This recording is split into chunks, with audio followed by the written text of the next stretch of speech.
So basically, my job is part of my job is a bigger picture is nature conservation or environmental conservation. So basically, taking care of our mother nature and the whole connection between people and nature are vital part of our human beings and for our well-beings. So without nature conservation, there is no future. It is very important we take care of our environment, our forest, our landscape, which is also very important for our mental health. So from livelihoods opportunities to high quality of life, we need fresh air, fresh water, we need timber, we need everything for to live on. So we need a better connection with nature and understand and respect nature so that we can get benefits from nature. So that's very important. Part of my job is to convince people to work with local people or different people from different walks of life that we have to take care of environment. If we can do that, then our future will be much more brighter. It is very interesting. I really like to remember Sir Edmund Hillary, who was the High Commissioner of New Zealand for Nepal and India. So I met him in 1985, and His Excellency interviewed me. Then I got the scholarship to go to New Zealand. So New Zealand is like 100% pure, neat, clean, and green, where I can learn the wilderness, how people can live together with nature without destroying nature. So the greenery that came into mind from New Zealand is where I really learned about nature conservation. So that was my very important part, and my mentors like Mingma Nobu Sherpa and Dr. Chandra Gurung, who sent me to New Zealand. So that really inspired me to do nature conservation. It's not just for my job, but it is part of my life. Conservation is a journey, it's a lifelong process like a river. When I started in the Annapurna Conservation Area project in Nepal, so that's one of the most outstanding, a beautiful place in Nepal. So it was the first paradigm shift in conservation and in protected area management, where people can live in the protected area and can save the environment and benefit from conservation. So that is the Annapurna Conservation Area that has been shining now across the globe as a good role model for conservation.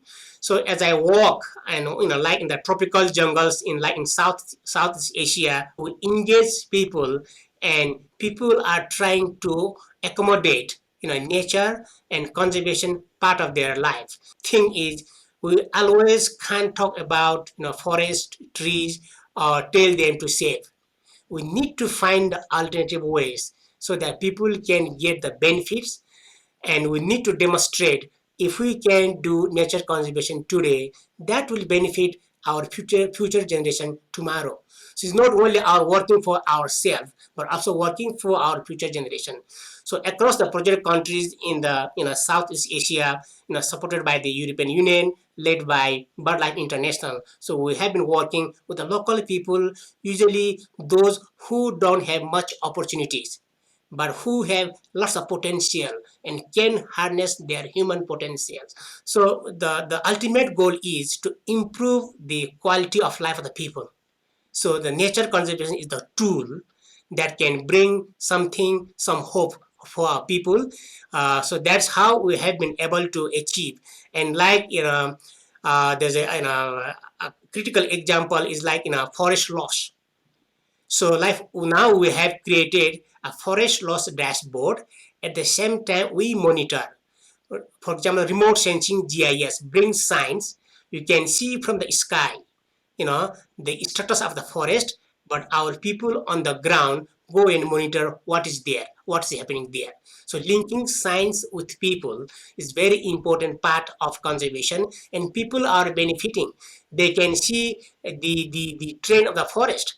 they can see the forest gain, not only forest loss. So if people can work together, they can achieve better. So these are some of the examples that they can work together. For example, the forest restoration.